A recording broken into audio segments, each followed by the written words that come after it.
She was born into this world as wheat. Wheat is a stable crop, used to grain offerings and gifts for people. Even King Solomon, in his romantic Song of Solomon's, used wheat to qualify his love. But in came the weed early. Wheat and weed looks exactly the same. They have the same color, growing the same way, and have the same seed. The difference is one is unfruitful. You see, wheat becomes bread, which is indicative of the anointing. It feeds, it is blessed, it is called with a purpose, it is gifted. Her spirit drew people because it was calming and exuded peace for even the beast. And the beast came as weed, similar to the wheat. He seemed nice. He was caring. He was loving. He liked old people. And he liked young kids. Don't touch me, please. Pre-K student, only 4 years old. It's bath time. Who's bathing her? He's bathing her. Be still. It's okay. Don't move, he says. 4 years old. Pre-K student. Don't touch me, please. The little girl is 41 now, but she remembers. She sees his face, his smile, his dimples, his stutter in his voice, his laughs, his chuckles, as he continues on touching her. The screams are so deafening in her head that won't come from her mouth. Somebody, please. He is touching me. The nights were dark, darker than the imagination can even create. Innocence, purity, gone. She knew more than any kindergartner should ever know. Is this the forbidden fruit that Eve convinced Adam to eat of? Because now she realized she was naked. 2 rooms connected together in the house, divided by a door that did not hinge shut. The lights go off. The creaking noise deafens. The springs of the bed pierces her body. His hands, when laid on her body, went straight through her skin to her flesh, and then scarred her bones so deep that no one else could even see the bruises. The beating of her body was hidden. The flesh confirms to how it's trained. It can be trained to react to evil. Don't touch me, please. Now you have done it so many times. Something tells me this is natural. Our Father, which art in heaven, hallowed be thy name, thy kingdom come. Yea, though I walk through the valley of the shadow of death. Hey, God, do you hear me? Do you see me? Do you see this? Hey, God. Color, purple. In Celia's first letter to God, she referred to herself as a girl. Moreover, she emphasized that she was a good girl. As I watched the movie with my grandma and auntie in the living room, TT, is Celia a woman? No, nada. Celia is not a woman. But Celia is. And then I go quiet. I'm now 10. For 6 years, I wanted to refer to myself as a girl. A good girl. I got all E's on my report card. My teacher let me write on the whiteboard. My principal let me say the pledge on the loudspeaker in the office in the morning time when I go to school. I'm working very hard to be a good girl. I want people to be happy with me and not treat me mean. Why does he treat me mean? Why does he hurt me? And I am a Good girl. My PE teacher said, let your parents sign this form to learn about sex education. My grandma signed. And my PE teacher said, at age 10 or 11, a girl starts to menstruate, and she can have a baby because of it. If sperm is present, as little as she is, she can give life. I remember that my PE teacher said, as we watched Color Purple, that girls can have babies like Silly. Silly said he just climb on top of me and do his business. There's a mister in my grandma's house too, and he just climb on top of me and do his business. Will he make me have a baby too? I don't want a baby from my daddy like Silly. If I tell somebody instead of my grandma, because she didn't listen, I told her a lot of times, and she just told me to shut up. She asked him one time. He put his hand on her stack of Bibles and said that he swears to God that I'm lying. And she believed him. Did she believe him because she needed help? Because she was sick? Because she couldn't drive? Because she couldn't work? Because she couldn't take care of herself without help? Did she say, shut up, because she needed him?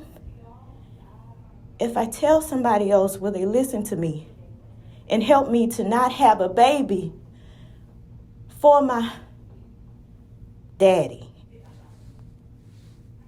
How do I protect you? You are just a baby cousin. Or was I just a baby, brain in its undeveloped stage, incapable of remembering, infant amnesia?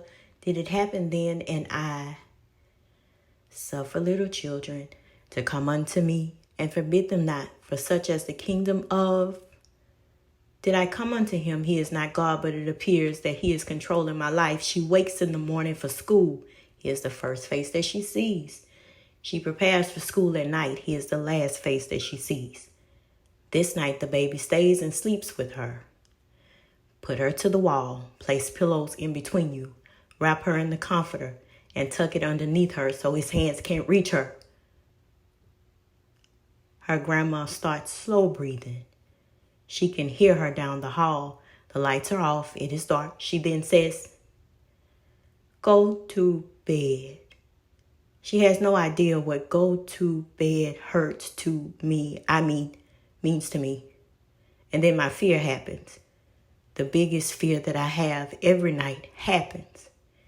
She starts snoring, loud enough to drown out the creeping door, deep off into an abyss where the darkness in the rooms are not the level of blinding light that she can see. He comes in for his nightly visit to his stepdaughter, who he tells the world he loves like she's his. The world should have listened because he told them she is who he loves like she is his woman at 4 years old. So have no fear of them, for nothing is covered that will not be revealed, or hidden that will not be known. What I tell you in the dark, say in the light, and what you hear whispered, proclaim on the housetops.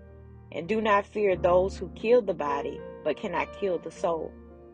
My friend, the one whose brother said that he was my daddy too because he knew my mama like that. Her. She told her mama. Her mama told the guidance counselor. The guidance counselor told the police. The police told my mama. My mama told my aunt. My aunt came to the house with my uncle, and she called the road spray man by his full name over and over. Starting from the car in the yard to the door, she flung open the door.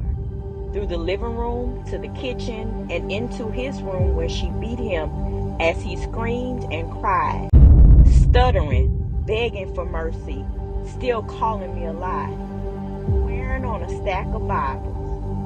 My uncle guarded the door before daring anyone to go in. My mama wanted to save him. She wept. She knew, he knew, they knew. But they were in an agreement to take care of each other. He provided her care, she provided him money and a place to live and a blind eye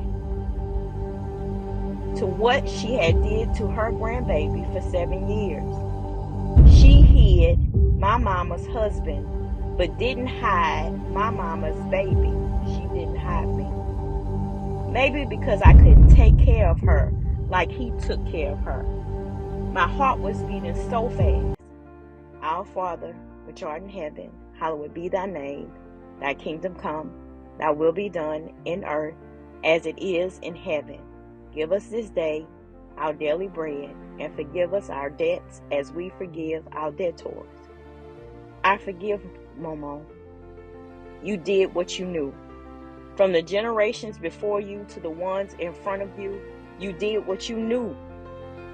What you saw my great Momo do when your people did it to you, generational curses. This was the end of it physically, but mentally it continued. Damaged. I was damaged. I wanted to give myself, not to have myself taken. I thought that giving myself would make me feel like a normal girl, whatever that meant. Maybe I meant the normal girls whose daddies didn't molest them for 7 years. The normal girls whose mama never said to them, "You effed my husband," while they were 11 years old in the 5th grade. The normal whose grandmas never said, "If you didn't wear that polish on your toes like a woman, he would have never treated you like one." Those normal girls who never had those things said to them, who never had this thing done to them. So at 13 years old, pick a boyfriend. He was quiet like you, being raised by his grandma like you, lived in the hood like you. Although the windows were nailed down in the house because you were being accused of being with men now, that the world knew the secret that was going on in Momo's house. This was her way of making you out to be a villain. Took your victim title away from you and made you Delilah, a temptress, loose, a hooker. So by 15, you were pregnant for the boy you snuck in the house, sleeping in the same room as the man who hurt you. Thinking this allowed you to take your power back. Mentally unstable, this behavior was questionable. But now you are sick, little girl, very sick in your head. Warped thinking, bad judgment, a nice boy. The baby's daddy was a nice boy. But when you didn't want him, he cheated. He didn't want the baby. Single parent, 16. For he will give his angels orders concerning you, to protect you in all your ways. You are my hiding place. You will protect me from trouble and surround me with songs of deliverance. Mama, where are you? I see mamas all the time. Everybody else's mama. Mama, do you love me? Everybody else's mama loves them. Mama, do you need me? Everybody else's mama needs them. Mama, can you protect me? Everybody else's mama protects them. Mama, are you my angel? Everybody else's mama are their angel. What did you say, God? Me, my people, enter thou into thy chambers, and shut the doors about thee. Hide thyself, as if it were for a little moment, until the indignation be overpast. The secret place. I walk over to the bookshelf of encyclopedias in the living room. It was here at this bookshelf where I learned to love words. A, B, C, D, E, F, G, H, I. Indignation. Righteous anger or annoyance provoked by what is perceived to be unfair, unjust, unworthy, mean, offensive, insulting treatment. It was then I started the foundation with visits to the secret place, my internal prayer closet. At a very early age, I knew prayer. God kept my secrets, even though there were some that He did nothing about. I didn't learn to be angry at God until later. I spent the early years of my life being angry at everyone around me, the ones that I could see and who could see me. I didn't know then that God saw everything and knew everything. All that I knew is that I could talk to Him about me and He would talk back without telling my secrets. I had the innate ability to communicate with God and hear God speak back. There was an exchange, the imparting, a successful conveying, sharing of ideas and feelings. Mama, where are you? Yea, though I walk through the valley of the shadow of death, I will fear no evil, for thou art with me. School wasn't a safe space either. She planned to tell the guidance counselor at her school this particular day. She was 11 years old now. After all, this is the person that was paid to care. Caring was her job. Well, that's what it sounded like when people talked about her. Maybe her big school, college, told her, do not merely look out for your own personal interest, but also for the interests of others. Well, she never made it to the principal's office to take the role that she so proudly walked there when they made her student of the week for good behavior, a perfect grade point average, and being a good leader. She opened the double doors to enter the hallway and was punched in the face. She was knocked out by a boy who was 2 grades ahead of her.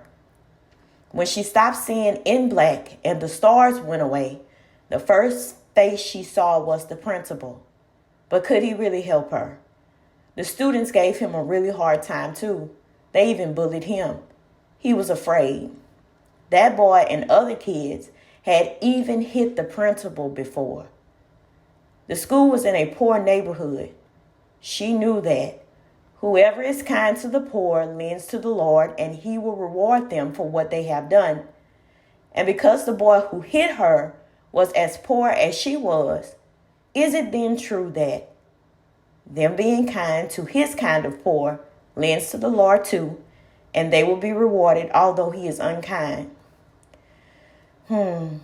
Life is so confusing. The principal found her laid out in the hallway, alone. Alone like at home when the night came, but she wasn't physically alone. Like at the school alone, but not physically alone. In a room full of people everywhere that she went, she always felt alone. She would have told the guidance counselor the next day, but now she was afraid to walk that hall. Weeks later, she was standing at the bus stop with her friend. She trusted her, kinda. She would just look at her friend's mama not saying a word when she would say that, because at home one day a man showed up and told her grandma that he believed that he was her dad. This man wasn't a poor man either. He was a wealthy man. This man had a chain of restaurants. Well, that's at least what he told her grandma, as she sat on the floor in Indian style with her ear pressed against the door in her room because grown folks were visiting and kids couldn't be in grown folks' conversations. Her grandma never talked about that visit again. Well, there was a married man that had a family, and it was said that this married man was her daddy. This married man got her mama pregnant when her mama was 18 years old in high school. Oh, yeah, and the stepdaddy that lived in the Momo's house. She didn't care who was her daddy at this point because she didn't even want a daddy anyhow. But she was to tell somebody that the roach spray man is making her sin. And if we confess our sins, God is faithful and just and will forgive us our sins and purify us all unrighteousness. 1, 2, 3. Okay, I'm going to say, Okay. 1, 2, 3. Whew. One, two, three. Hey, what if somebody touched your pocketbook? Like, what do you do? Hold his breath, close his eyes, stop shaking, stop shaking. You're probably going to the orphanage now where your mama always said that she was going to send you because your mama left you. She didn't want kids because she had already raised her own. She didn't really want you there. She was tired of taking care of you. You're probably going to the... Her friend said, why do you ask me that? The roach spray man touched your pocketbook? He was known as the roach spray man in the neighborhood because he sold bingo roach spray. Everybody thought he was the most nicest, kindest, helpful, loving man that they had ever met. With an infectious laugh and smile, people felt like they needed to help him all the time because he had diabetes. Quite often he was sickly and he would have seizures. He stuttered really bad, so that made them feel some way about him. Little did they know, they never met the man. That thief that only came to steal, kill, and destroy. The thief that stole my innocence, that only came to kill my purpose and destroy my anointing. That thief. This tear is not for the rehashing. This tear is for the release. There is a difference, and the difference, if misunderstood, is an intentional misunderstanding. The things we never talk about, press down, ignore, make believe didn't happen, affects our mind, making it ill. Your Goliath, with his massive physique, has stood over you, David, and you did nothing. Well, nothing that helped you anyway. You'll slay Goliath when you be strong and do not fear, being confident that God will come. He will come with vengeance, with divine retribution. He will come to save you. Be strong and courageous. Do not be afraid, terrified because of them. God will never leave you or forsake you. Goliath forgot to fear a small stone. A huge reward is being offered to take your Goliath down, who has hurt many, and not a single person was willing to do so until now. I ran toward my giant and he stayed put, sensing no danger at all. But my rock had power, Jesus. One day, I was crossing over the bridge that sits on the Mississippi River on my way home from work. I went deaf for a moment, and I clearly heard God say, "End it. Now." Interpretation: when you pass through waters, I will be with you, and through the waters, they will not overwhelm you. When you walk through the fire, you should not be burned, and the flame will not consume you. 10, the number of completion. It was that day that it was done. 23 years of knowing with my disobedience, I woke up. The weekend prior was the last sexual encounter with my ex-husband when I left him to return home. Return home? Yes. He was cheating with a new group of women, accompanied by also the 23-year faithful mistress that he kept. After being questioned, he left to go to his safe haven, his mama's house, where he would run for covering when he wronged me. He was always welcome there with her knowing what he did. That never mattered. Still, he was always welcome there. His same behaviors were the ones that she said that she would harm a man for. But her seed, she did not rebuke. His safe haven. Well, when I got home, I went to wash my hair, and my hair fell from my head, across the front, measuring from one eye to the other eye, and in the middle, where the heartbeat can be felt in newborns, the soft spot. My hair literally came from my scalp and fell from my head. No other reason that could have happened to me except for the blatant disobedience. In year 1 of 23, it started with the beatings, the dragging, the humiliating, the mocking of my faithfulness, and the pregnancies. God said no then. I had never had a real family, well, a mother, a father, and their children that they loved in one household. So I longed for it, and although unequally yoked, I fought for it, even fought against the instruction of God. God said end it way back then in 1998. Samson was dedicated to God before he was born.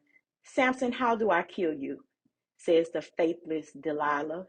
He evaded her questions, giving her 3 false answers. By persistent, Delilah found out the truth because Samson loved her. I would lose my strength if my head were shaved. I could have been Samson, and he could have been my Delilah. Lord, you are good to those who wait for you, to the soul who seeks you. For still the vision awaits its appointed time and hastens to the end and will not lie. If it seems slow, I still need to wait for it. It will surely come, it will not delay. Now what do I do? When I can't see the land of milk and honey, but it's been promised to me, what do I do? When the word said the promises of God are yea and amen, what do I do? When I don't get a yes, although I poured my all into it, what do I do? I wait. The wicked flee when no one pursues, but the righteous are bold as a lion. I am bold, bold enough to get back up again, bold enough to be again, bold enough to trust your plans for my life again. You have not failed me yet. You have simply told me no when what I asked for wasn't what I needed. I am bold enough to thank you humbly for the yeses, and bold enough to thank you humbly for the no's. So to you who is listening, I say, wait on the Lord, be of good courage, and he shall strengthen thy heart. Wait, I say, on the Lord. I love you for real, not a mix. Head bowed, eyes closed, chest in, no eye contact. Tuck hips toward the front of you so no one looks at you. These things make you invisible. You want to be invisible, right? Bringing no attention to yourself because you are flawed beyond a man's ability to desire you. You look in the mirror and you are invisible.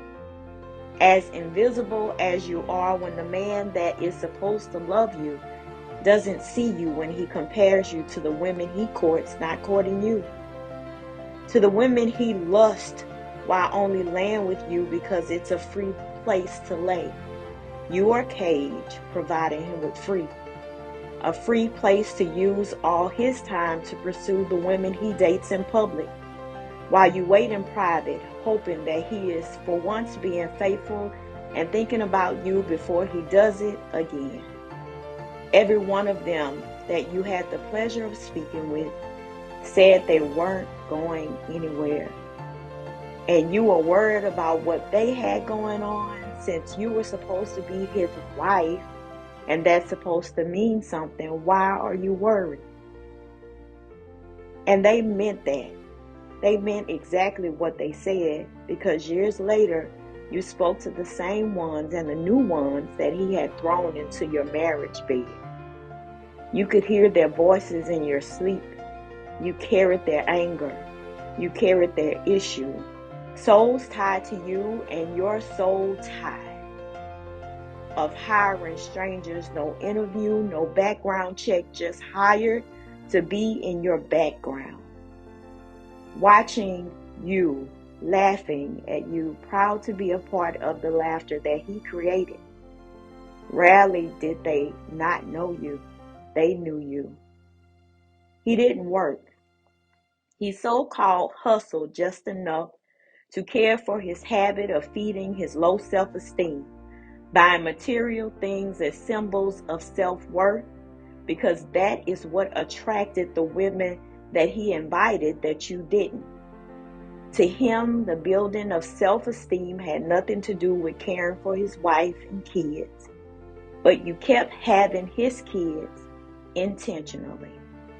Not preventing, not protecting, not covering yourself. For a contract that he didn't acknowledge, why did you do it? For 15 years, no work, no support.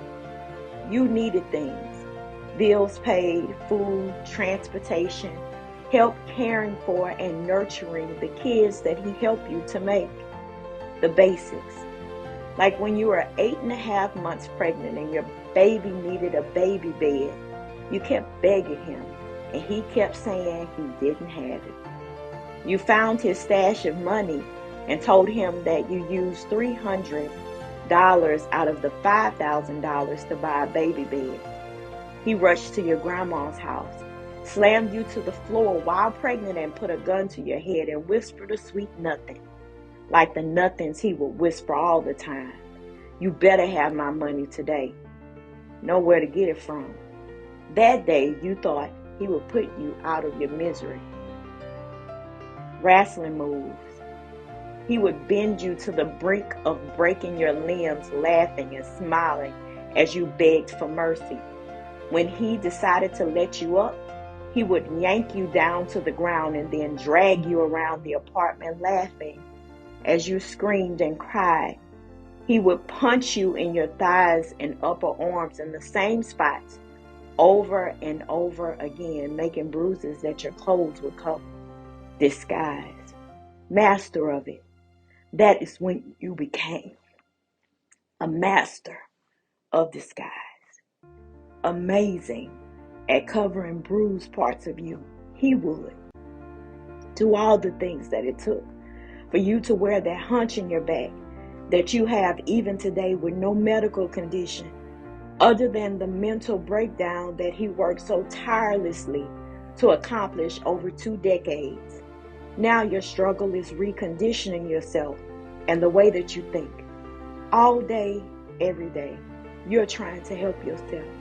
All day, every day, you try to correct your behavior and no one knows your secret struggle. You walk around saying, stand up straight, put your head up, stop focusing on the body parts that he laughed about you not having. Look people in the eyes. Don't turn your head when you're talking to them. Don't walk so fast in embarrassment for nothing. When people compliment you, don't tell them about a flaw that you think you have. Just say thank you. You are beautiful. You are not malformed. God made your body with great intention, and you are the apple of his eye. You are a woman. They were women, not better. You are different, and that's perfect. You have been faithful and steadfast.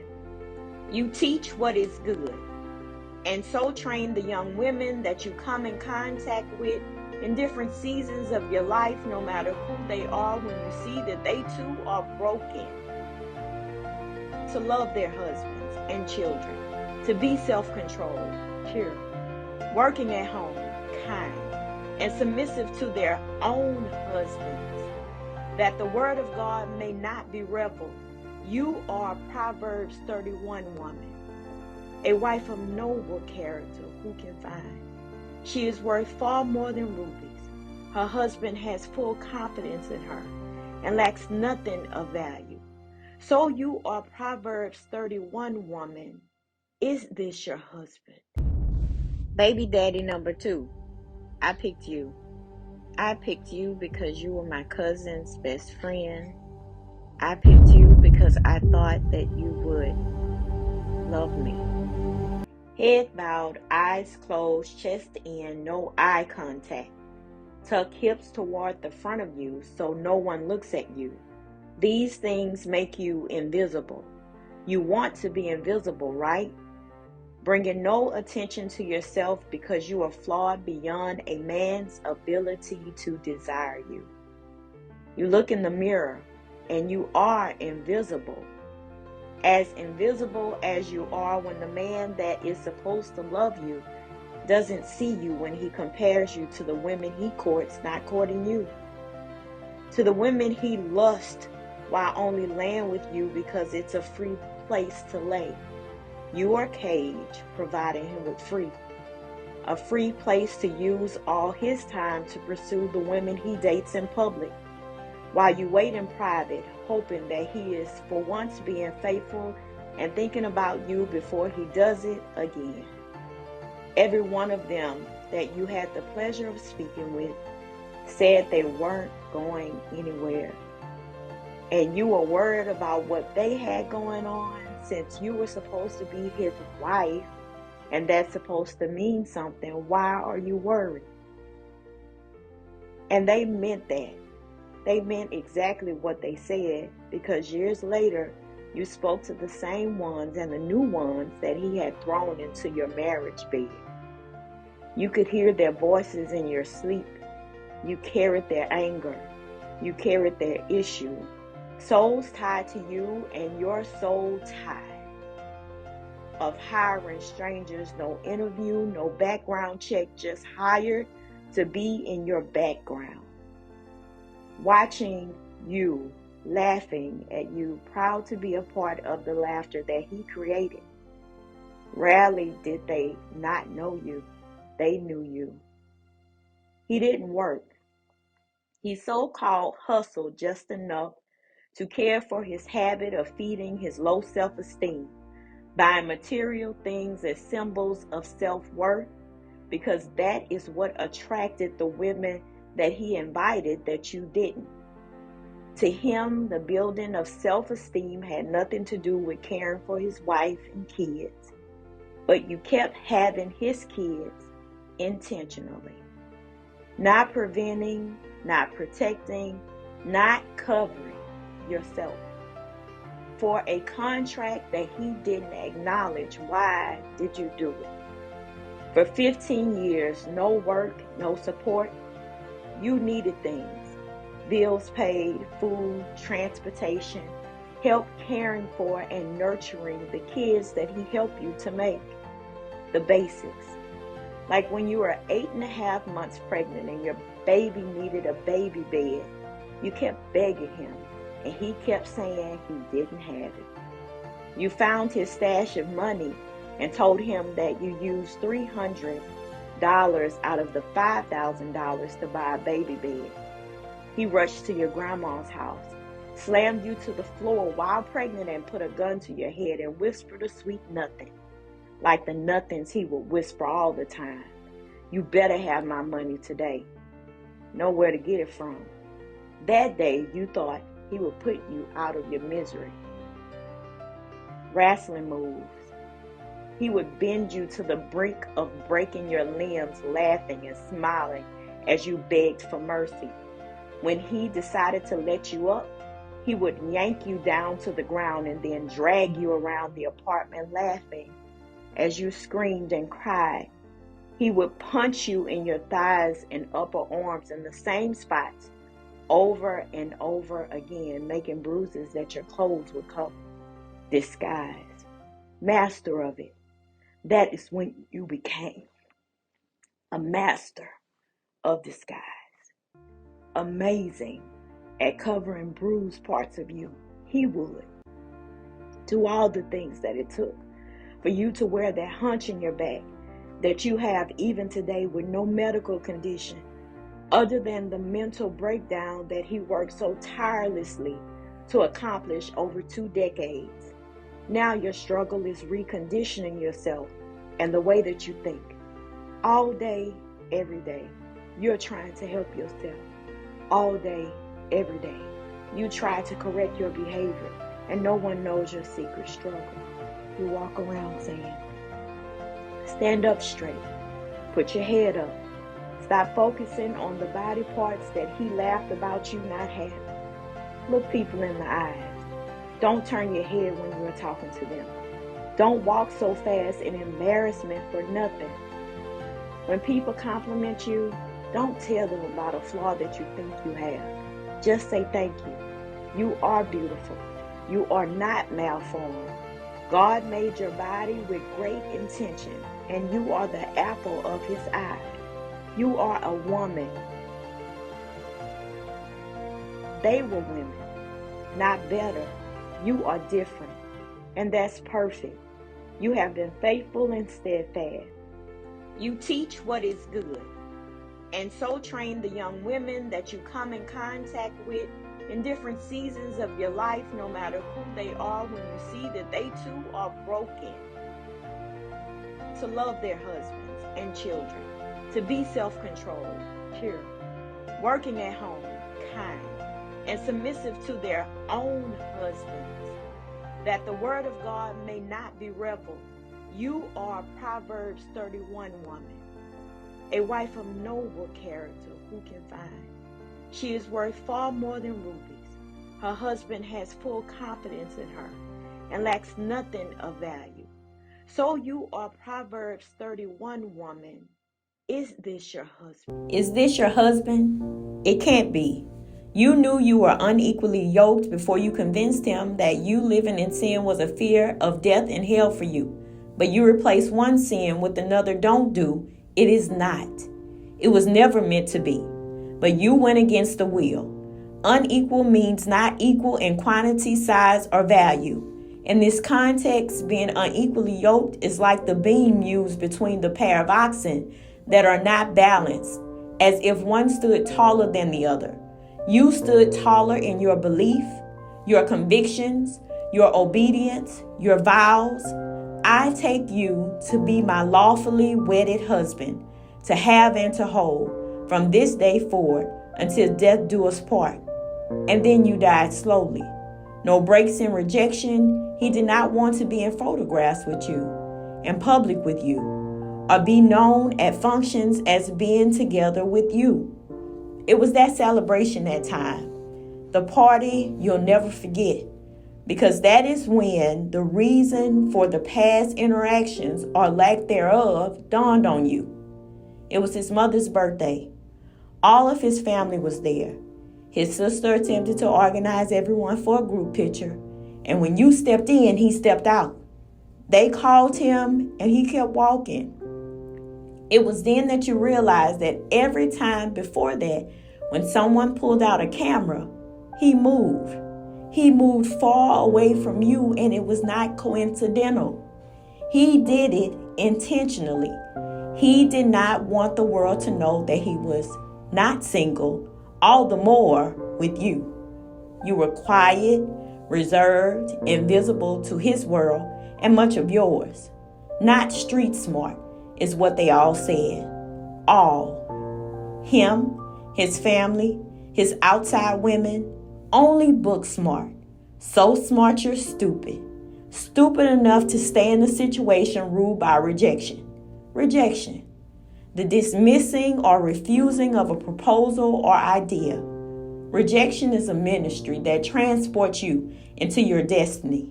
It gives direction. What happens when you are accustomed to lesser? What happens when you are addicted to complacency? What happens when you are addicted to the familiar? Trauma. Trauma happens. And for you, it happened on top of trauma that was already there. And because of your prior traumatic experiences, you were plagued with the illness of the why. Why didn't it work? Well, your peace will not come in trying to understand it. Your peace will come in getting through it. Somebody teach me how to act when it doesn't work, when I have done all that I know to do, when I gave everything I had to give, when I emptied myself out, when I kept speaking peace be still and there was no peace.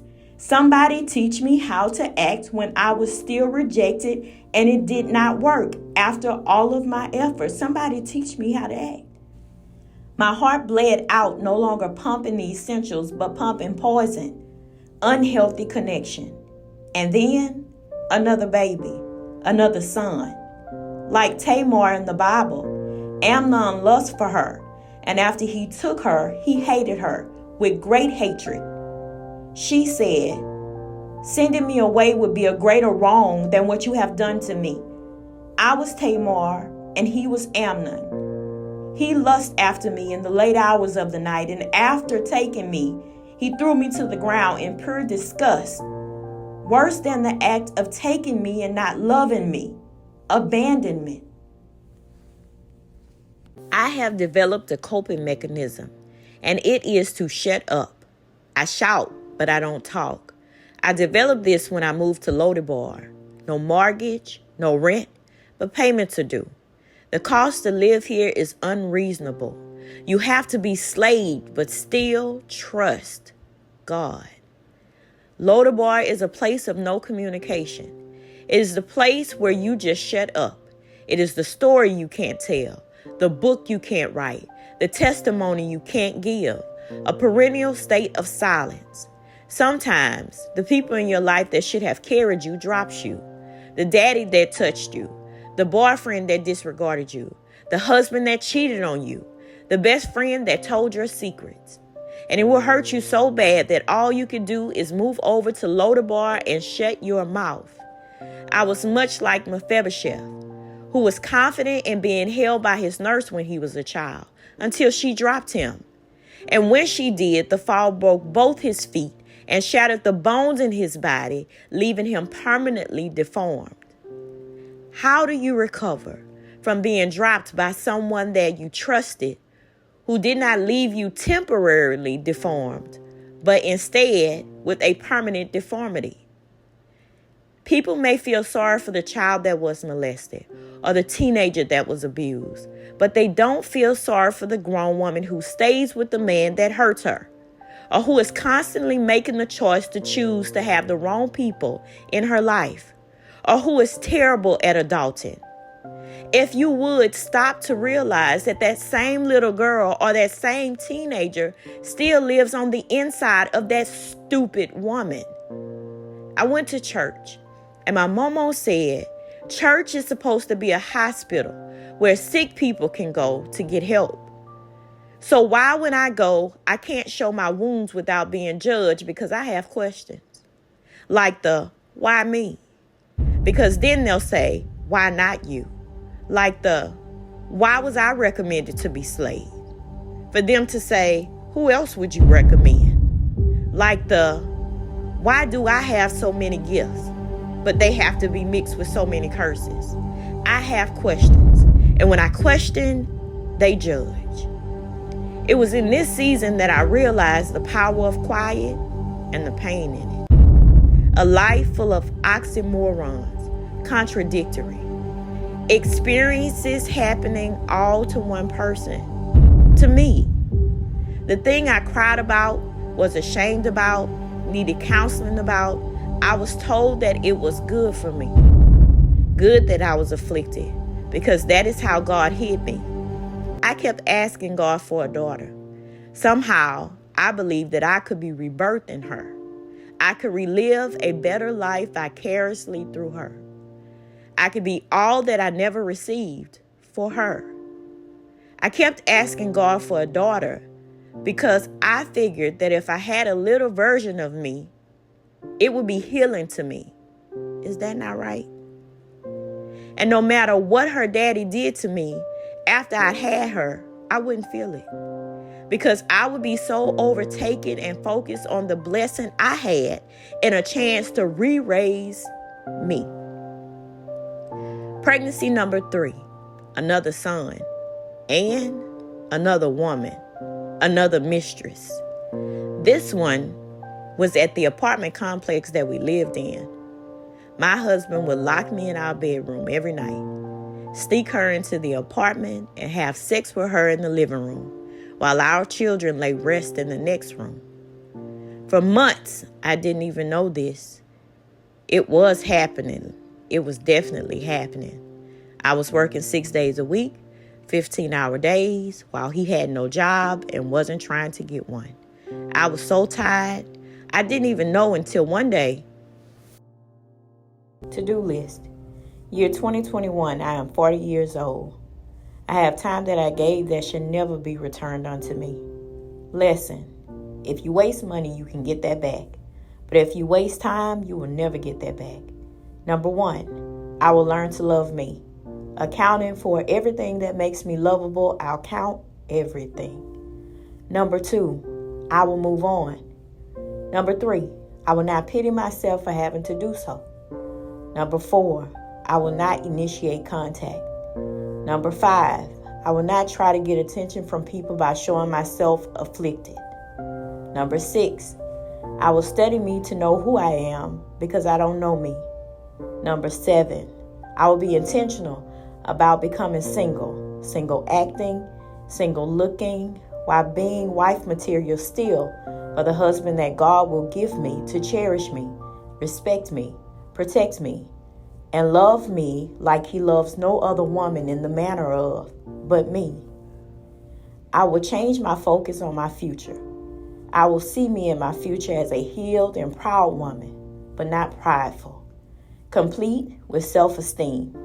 Self-esteem, confidence in one's own worth or abilities, self-regard, dignity, morale, self-assurance, amour propre.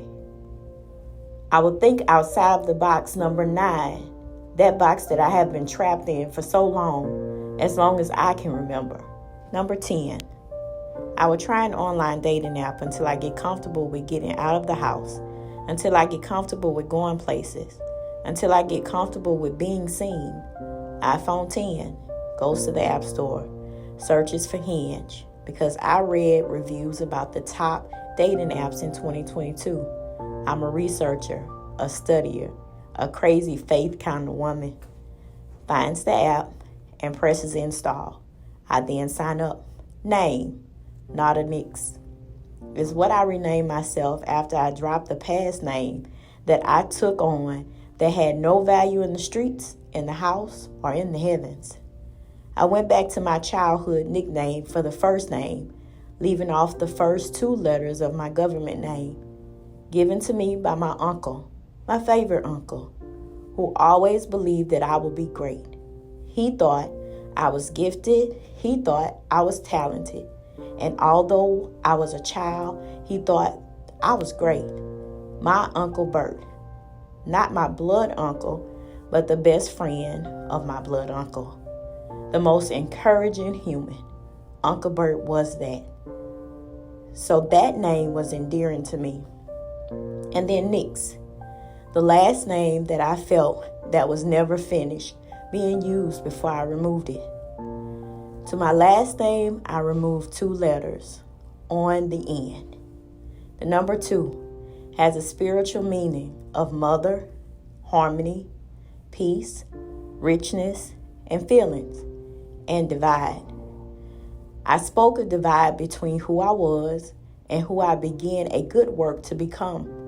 On the Hinge app, I may have had messages and conversations with at least 30 men in 3 weeks. I didn't waste time. And keeping with my list of to-dos, I did not initiate contact with my past or any new man. I had that bad. I was a fixer, still am, who always wanted to fix it, never giving him a chance to fix it because I knew he wouldn't fix it anyway. I was afraid to be alone. If in 30 seconds they said something that didn't sit well with me, I deleted them. And good thing about the app is once you delete someone, any remnants of you is gone and they can never find you again.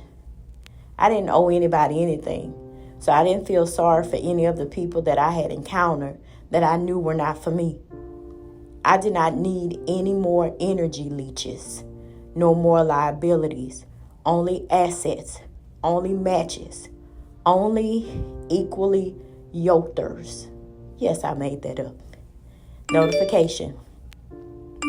Your subscription is ending 3/23/2021.